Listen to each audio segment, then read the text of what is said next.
Hello दोस्तों। राजस्थान के जो भूगोल के क्वेश्चन हैं अब वो अपन बहुत ही कम समय में स्पीड से करने वाले हैं। सारे क्वेश्चन वन लाइनर रहेंगे। आप लोग रिवीजन के रूप में इस क्लास को देखना। बहुत फास्टली पूरे आपका पूरा राजस्थान का भूगोल मैं कवर करूंगा और ये पीडीएफ जो है मैं डिस्क्रिप्शन में डाल दूंगा आपको। ठीक है, आपको डिस्क्रिप्शन में टेलीग्राम का लिंक मिल जाएगा तो वहां से प्राप्त कर लेना। ठीक है, देखो भौगोलिक दशाओं के आधार पर राजस्थान को बांटा गया है। कितने भागों में? 4 भागों में बांटा गया है। राजस्थान का जो मरुस्थलीय प्रदेश है वो भूगर्भिक दृष्टि से प्राचीन किस भूखंड का भाग है? तो राजस्थान जो है, राजस्थान का मरुस्थल वो टेथिस सागर का अवशेष है। किसका है? टेथिस सागर का अवशेष है, याद रखना है। राजस्थान का सर्वाधिक भाग है रेगिस्तान है, आप सभी को पता होगा। राजस्थान का सबसे कम भाग है पठारी प्रदेश है। राजस्थान का कौन सा भौतिक प्रदेश है जिसका विस्तार जो है वो सर्वाधिक है? तो पश्चिमी मरुस्थल, आप सभी को पता होगा। और थार का मरुस्थल राजस्थान के लगभग 2/3 भाग पर है, 2/3 भाग पर। कितने पे? 2/3 भाग पर। अरावली का तारागढ़ शिखर कौन से जिले में है? अजमेर में हो जाएगा। रन बाहुल्य वाला जिला कौन सा है जहां पर सबसे अधिक रन आपको देखने को मिलेंगे? जैसलमेर है।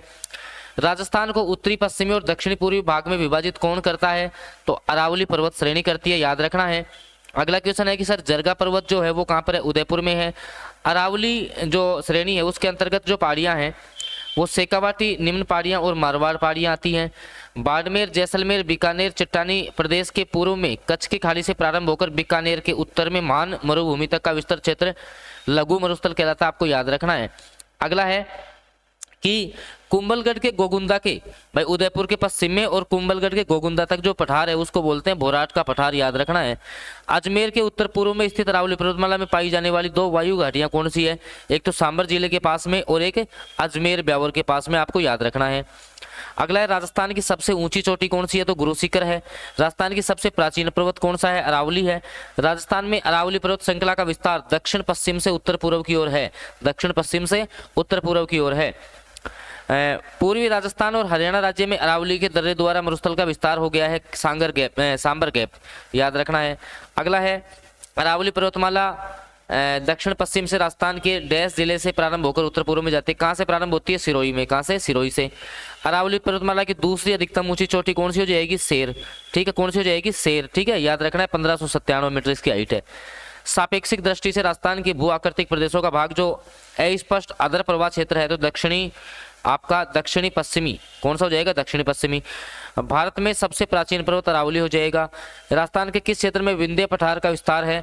तो आपका दक्षिण पूर्व में हो जाएगा। राजस्थान के भूभाग का क्षेत्रफल जो है उसमें रेगिस्तान कितना है? लगभग 2/3 है, आपको जो है याद रखना है। इसके बाद में अपन बात करें तो राजस्थान, अभी मैं चलो टॉपिक वाइज इसको ले लेता हूँ ताकि एक एक टॉपिक आपका कवर होता चलेगा इसका। ठीक है ना, एक एक टॉपिक जो है वो आपका थोड़ा सा जो है यहाँ से कवर होता हुआ चलेगा। ठीक है, स्पीड से करवा देता हूँ, थोड़ा सा कोई दिक्कत नहीं है। ठीक है, सारी पूरी ज्योग्राफी अगर आपको आज कवर करके जानी है तो भाई पूरी क्लास देख लेना, आप लोग स्पीड से ही करवाऊंगा। और जो साथी जो रीट मुख्य परीक्षा भर्ती परीक्षा है उसकी तैयारी कर रहे हैं लेवल 1 या लेवल 2, ठीक है, दोनों लेवल की हम लोग जो है आपको तैयारी करवा रहे हैं। अगर आप लोग जुड़ना चाहते हैं ना, मात्र 99 रुपये में, 99 रुपीज़ में आपको तैयारी करवा देंगे, जिसमें राजस्थान का जीके जो कि एनसीईआरटी की किताबों से होगा, 6 to 12 की किताब होंगी उनसे, शैक्षिक परिदृश्य, करंट जीके, साइकोलॉजी, आईसीटी, शिक्षण विधि, इन सब के लिए आपको सेल्फ स्टडी प्लान में जुड़ना है तो ये नंबर है 7426949386, इस पे व्हाट्सएप मैसेज करके जुड़ जाना। कितने क्वेश्चन सीधे यहाँ से आते हैं वो आपको पता लग जाएगा। मात्र 99 रुपये में जो है ना पेड ग्रुप का हम आपको लिंक दे देंगे, तो भाई इस नंबर पे मैसेज करके जो भी साथी सीरियस है वो जुड़ सकता है। ठीक है, अब आ जाओ स्पीड से चलते हैं। देखो पश्चिमी मरुस्थल राजस्थान के लगभग कितने परसेंट भाग पे है? तो 60% से अधिक, लगभग क्या आता है? 61.11%। ठीक है, अगला 56 बेसिन कौन से जिले में? बांसवाड़ा में। ध्यान रखना 56 बेसिन है ये। ठीक है, 56 बेसिन कहाँ है? बांसवाड़ा में। राजस्थान का सबसे ऊंचा जो पर्वत शिखर है वो उसकी ऊंचाई है 1722, और अगर मान लो इसके झंडे की ऊंचाई जोड़ देते हैं तो 1727 हो जाती है। ठीक है, अगला सिरोही क्षेत्र की पहाड़ियों को स्थानीय भाषा में क्या कहा जाता है? भाकर कहा जाता है। भाई मैं पहले कह दूं इस क्लास को रिवीजन के रूप में आप लोग देखना, चैनल को सब्सक्राइब करना मत भूलना, पहले सब्सक्राइब और लाइक कर लो, बाद में क्लास देखो। राजस्थान के जिस क्षेत्र में बीहड़ मिलते हैं वो चंबल है। ठीक है, बांसवाड़ा और डूंगरपुर के मध्य भूभाग को मेवल कहते हैं, मेवल। ठीक है, ध्यान रखना, मेवात अलवर है, मेवल आपका बांसवाड़ा डूंगरपुर वाला भाग है। राजस्थान का सर्वाधिक गर्म जिला भी चूरू है, सबसे ठंडा जिला भी चूरू है। राजस्थान के किस जिले में सबसे कम वर्षा होती है? जैसलमेर में। और वर्षा का सामान्य औसत से भी कम है जैसलमेर। सबसे आर्द्र स्थान आपका माउंट आबू है, जहां पर राजस्थान की औसत जो वार्षिक वर्षा है पूछता है, ये प्रश्न पूछता है, ध्यान रखना। राजस्थान में औसत जो वार्षिक वर्षा है वो कितनी होती है? तो 57.51 सेंटीमीटर, याद रखना। राजस्थान के जिले, अब मैं आपको जलवायु का वर्गीकरण पढ़ाऊंगा तो पता लग जाएगा। BWSW प्रकार के कौन से आते हैं? जैसलमेर, बीकानेर और गंगानगर, ठीक है, ये आपको याद रखना है। अगला, राजस्थान जिस जिले में वार्षिक वर्षा में विषमता का प्रतिशत अधिक है वो जैसलमेर हो जाएगा। राजस्थान में जो मावठ की वर्षा होती है ना सर्दियों में, वो किससे होती है? पश्चिमी विक्षोभों से होती है, याद रखना। राजस्थान में बारंबार सूखे और अकाल का प्रमुख कारण है अनियमित वर्षा। क्या है? अनियमित रूप से यहाँ पर बरसात होती है, ठीक है। अगला, राजस्थान में जून माह में न्यूनतम वायु दाब कौन से जिले में संभावित है? जैसलमेर में। मावठ क्या है? शीतकालीन में होने वाली वर्षा है। राजस्थान में पाई जाने वाली मिट्टियों का सर्वाधिक क्षेत्र है रेतीली मृदा। राजस्थान में पाई जाने वाली मिट्टियों में सर्वाधिक उपजाऊ जो मिट्टी होती है वो जलोढ़ मिट्टी होती है, और ध्यान रखना जलोढ़ मिट्टी नदियों के किनारे होती है, ठीक है। अगला, भूरी रेतीली मृदा में किस तत्व की अधिकता होती है? तो फास्फेट की होती है, याद रखना है। अगला है, राज्य में कछारी मृदा, कछारी मिट्टी कहाँ पाई जाती है? तो भरतपुर, सवाई माधोपुर, धौलपुर और टोंक, याद रखना है कछारी मिट्टी। मिश्रित लाल और काली मिट्टी, काली मिट्टी कपास के लिए उपयुक्त मानी जाती है, याद रखना। मक्के का सर्वाधिक मक्का के लिए सबसे अधिक अच्छी जो मिट्टी है वो दोमट मिट्टी है। मूंगफली की फसल के लिए हल्की बलुई मिट्टी होनी चाहिए। बाजरे के उत्पादन के लिए बलुई मिट्टी होनी चाहिए। राजस्थान में कछारी जो मृदा है वो पूर्वी क्षेत्र में है, याद रखना है। आगे आ जाओ, बिल्कुल पूरी ज्योग्राफी करवाऊंगा, घबराने की आवश्यकता ही नहीं है, बस आप पूरी क्लास देख के चले जाना। और ये अपना ध्यान रखना भाई, सेल्फ स्टडी प्लान का बहुत इंपॉर्टेंट है। 99 रुपए में तुम्हें तैयारी करवा देंगे सारी। ये नंबर दिख रहा है ना 7426949386, इस पे व्हाट्सएप मैसेज करके इतना सा बोल देना कि सर हमें जो है ना मेरे लेवल 1 से लेवल 2 से तैयारी कर रहे हैं हम, तो हमें सेल्फ स्टडी प्लान में जुड़ना है बस, ठीक है। ये सब कुछ आपको करवा के भेजेंगे, कहीं घबराने की आवश्यकता नहीं है। मात्र 99 रुपए में तुम्हारी तैयारी हो जाएगी, ठीक है। चलो आगे आओ, राजस्थान के किस जिले में सर्वाधिक क्षेत्र में कछारी मिट्टी है? धौलपुर में है। राजस्थान में भूरी मिट्टी का प्रसार जो है अरावली के दोनों तरफ है। हाड़ौती पठार की मिट्टी मध्यम काली मिट्टी है, याद रखना है। मृदा की लवणता और क्षारीयता की समस्या का दीर्घकालीन हल क्या है? जिप्सम का उपयोग करते हैं उस मिट्टी में, ठीक है। अगला, पश्चिमी राजस्थान की मृदाओं का अम्लीय और क्षारीय बन जाने का कारण क्या है? तो नीचे से ऊपर की ओर केशिकाओं का रिसाव होता है। राजस्थान में एंटीसोल मृदा कहाँ पाई जाती है? अभी इनके वैज्ञानिक नाम याद रखना। एंटीसोल कौन सी, वर्टिसोल कहाँ पर पाई जाती है? ऐसे पश्चिमी क्षेत्र में, ठीक है। हालांकि अपनी जो थ्योरी की क्लास आएगी उसमें मैं करवाऊंगा जलवायु आपको। राजस्थान के भूभाग में वन क्षेत्र का परसेंट है 9.55 है। किन जिलों में वन क्षेत्र नगण्य न के बराबर है? चूरू जोधपुर में है। राजस्थान में वनों की कमी का प्रमुख कारण है पशुओं की चराई, ठीक है। अगला, राजस्थान में वनस्पति को सर्वाधिक नुकसान पहुंचाने वाला पशु कौन सा है? भेड़ है। सर्वाधिक वृक्ष किसके मिलेंगे? धोंक के मिलेंगे। राजस्थान में सिल्वीकल्चर की जाती है। सिल्वीकल्चर बताओ किसको बोलते हैं? ये होता है रेशम कीट पालन। क्या होता है? रेशम कीट का पालन बांसवाड़ा में किया जाता है। सागवान के सबसे ज्यादा वृक्ष कहाँ पर है? बांसवाड़ा में है, याद रखना है। मृदा के कटाव को रोकने और जलवायु की दृष्टि से सबसे महत्वपूर्ण वनों को रखा गया सुरक्षित वन। वनों की रक्षा के लिए राजस्थान में अमर शहीद कौन है? अमृता देवी। चिपको आंदोलन आपको पता होगा, अभय सिंह के समय का है। मरुस्थल वनारोपण शोध केंद्र कहाँ पर है? जोधपुर में। अच्छा क्वेश्चन है। लोक देवता गोगा जी का थान सामान्य कौन से पेड़ के नीचे होता है? खेजड़ी के नीचे होता है। राजस्थान का सागवान रोहिड़ा को कहते हैं। राजस्थान का कल्पवृक्ष खेजड़ी को कहा जाता है। वन का सर्वाधिक क्षेत्र उदयपुर में देखने को मिलेगा। सेवन घास, अच्छा क्वेश्चन बनता है, जैसलमेर में पाई जाती है। सागवान रोपण हेतु सबसे उपयुक्त जिले जो माने जाते हैं वो है बांसवाड़ा, उदयपुर। अमृता देवी पुरस्कार वन और वन्य जीव की सुरक्षा के लिए दिया जाता है। राजस्थान में सर्वाधिक वन क्षेत्र है उदयपुर और राजसमंद जिलों में है। राजस्थान क्षेत्र में सागवान के वन पाए जाते हैं। दक्षिणी क्षेत्र में धामन, करड़, अंजन, ये राजस्थान में घास की किस्में। अच्छा क्वेश्चन है, बनता है एग्जाम में, याद रखना। राजस्थान में खस कहाँ मिलती है? ये और भी इंपॉर्टेंट है। सवाई माधोपुर, भरतपुर और टोंक, 3 जिले याद रखना। केवलादेव घना पक्षी विहार कहाँ पर है? भरतपुर में। स्पीड से कह रहा हूँ ना, पूरा रिवीजन जो है वो तुम्हारा स्पीड से चलेगा, कहीं घबराने की आवश्यकता नहीं है। पूरी ज्योग्राफी जो है ना, आज के इस घंटे भर के सेशन में घंटा भी नहीं लगेगा, मैं करवा दूंगा आपको रिवाइज। लेकिन इसका आप लोग विशेष ध्यान रखें, अगर तुम्हें 30 दिन में रिवीजन करना है, 99 रुपए में जो है पूरी तैयारी तुम्हें करनी है ना, तो ये नंबर है 7426949386, इस पे आप लोग व्हाट्सएप मैसेज कर लेना बस, ठीक है। चलो आओ अगले क्वेश्चन पे आ जाओ। स्पीड से करवाएंगे, हम नहीं चाहते कि आपका समय खराब हो, ठीक है। देखो, राजस्थान के जिस राष्ट्रीय उद्यान में पक्षियों को संरक्षण दिया जाता है वो कौन सा है? घना, केवलादेव घना पक्षी विहार। राजस्थान के जिस राष्ट्रीय उद्यान या अभ्यारण्य क्षेत्र से होकर इंदिरा गांधी नहर गुजरती है वो है राष्ट्रीय मरु उद्यान। नारगढ़ अभ्यारण्य कहाँ पर है? जयपुर में है। शेरगढ़ कहाँ पर है? बारां में है। राष्ट्रीय मरु उद्यान की स्थापना का उद्देश्य क्या है? प्राकृतिक वनस्पति की रक्षा करना और विभिन्न प्राणियों का संरक्षण करना। राष्ट्रीय मरु उद्यान के अंतर्गत लगभग कितना क्षेत्र आता है? लगभग 3162 किलोमीटर का जो एरिया है, 3162 किलोमीटर का जो एरिया है वो लगभग जो है आपका इस क्षेत्र में आएगा, ये आपको याद रखना है। अगला, राष्ट्रीय मरु उद्यान जैसलमेर बाड़मेर में, ध्यान रखना कहाँ पर है? जैसलमेर बाड़मेर में। जैसलमेर बाड़मेर में है, आपको जो है इसको याद रखना है, ठीक है। जैसलमेर बाड़मेर में है।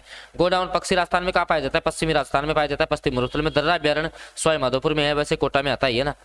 रणथंभौर वन्यजीव अभ्यारण्य सवाई माधोपुर में। राजस्थान में कुल राष्ट्रीय उद्यान, अभी पहले का है ना, थोड़ा सा डेटा पहले का है, इसको स्किप करते हैं।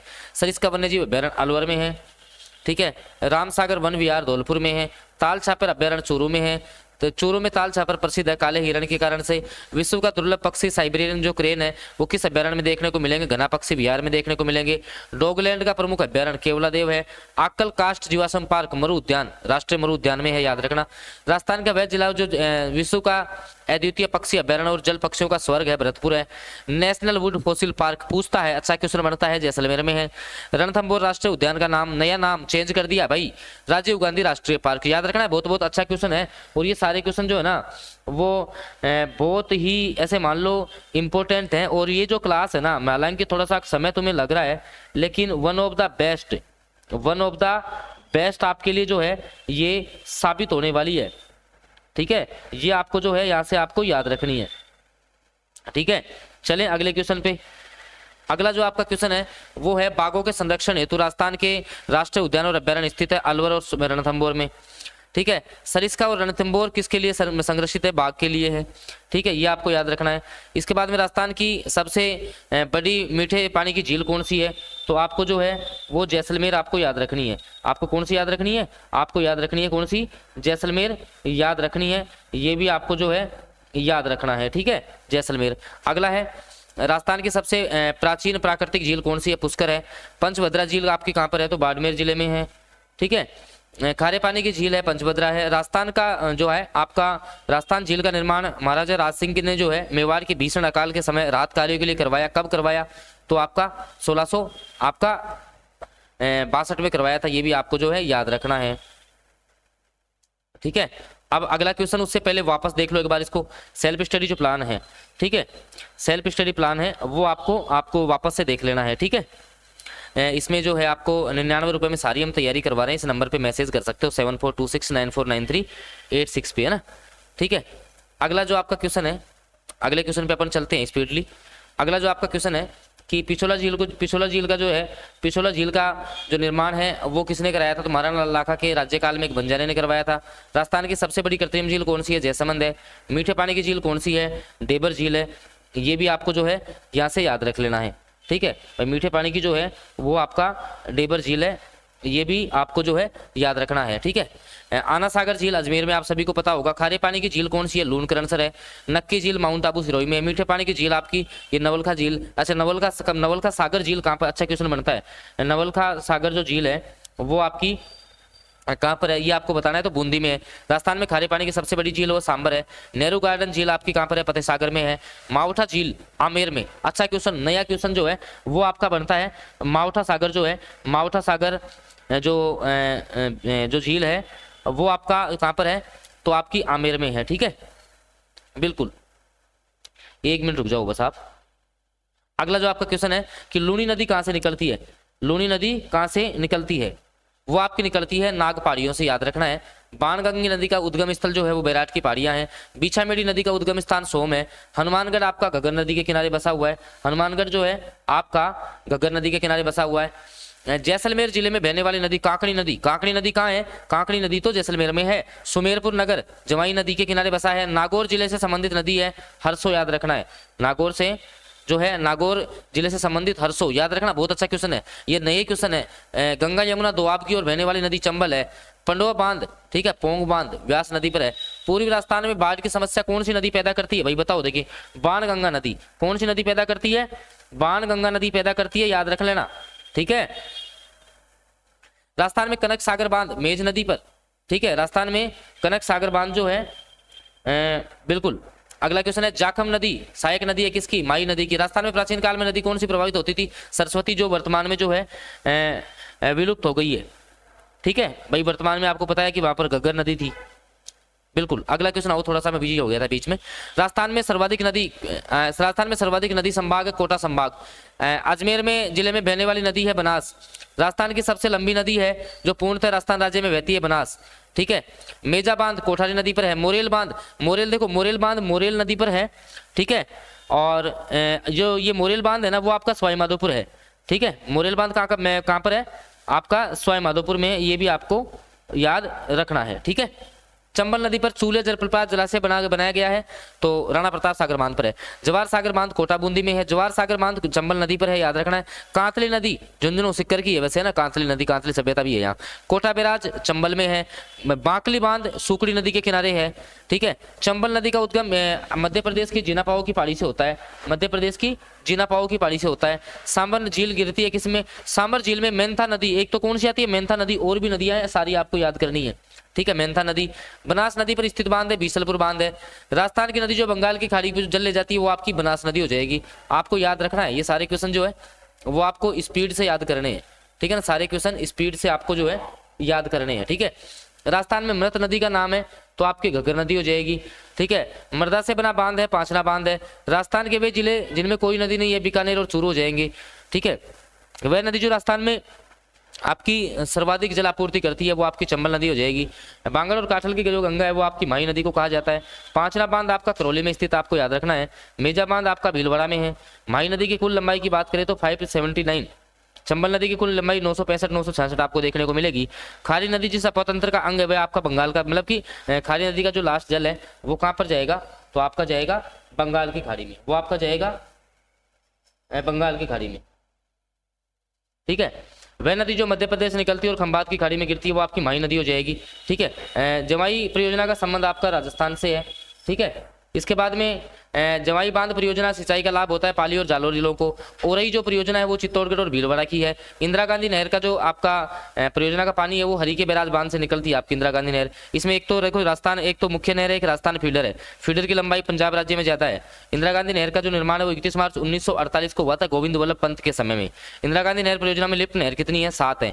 ठीक है, इंदिरा गांधी नहर परियोजना राजस्थान की एक सिंचाई परियोजना है। इंदिरा गांधी नहर जिन नदियों का संगम पर बनी है वो है व्यास और सतलज नदी, हरी के बैराज बांध है, व्यास और सतलज नदी है। गंग नहर सबसे पुरानी है जो महाराजा गंगा सिंह के समय में बनी थी। जाखम परियोजना सिंचाई सुविधा को जो प्रदान करता है वो उदयपुर और चित्तौड़गढ़ को है। बिलास सिंचाई योजना कोटा से है। ठीक है, माई बजाज सागर परियोजना का मुख्य बांध बोरखेड़ा है। ठीक है, राजस्थान में गुड़गांव नहर से सिंचाई भरतपुर जिले में होती है। जोधपुर, पाली और सुमेरपुर को जो पेयजल उपलब्ध होता है वो जवाई बांध परियोजना से होता है। बीसलपुर योजना का उद्देश्य 6 नगरों को पेयजल उपलब्ध करवाना है। सिद्धमुख जो नहर परियोजना है वो राजस्थान में है। आप देखो कितने अपन ने ज्योग्राफी के क्वेश्चन स्पीड से कर लिए हैं। बाकी क्वेश्चंस एक क्लास आपकी और आएगी, इसका पार्ट सेकंड अपन करवाएंगे। ठीक है, पार्ट सेकंड आएगा इस क्लास का, उसमें मैं आपको करवा दूंगा। तब तक जिसको सेल्फ स्टडी प्लान में तैयारी करनी है मात्र 99 रुपए में वो सारी तैयारी कर सकता है, तो आप इस नंबर पे मैसेज कर लेना। और चैनल को आप लोग जो है सब्सक्राइब कर ले, क्योंकि इसका जो पार्ट सेकंड है, इस क्लास का पार्ट सेकंड आपको जल्द देखने को मिलेगा। और इस क्लास की जो PDF है डिस्क्रिप्शन में टेलीग्राम का लिंक दे दूंगा, वहां से आप लोग प्राप्त कर लेंगे। धन्यवाद।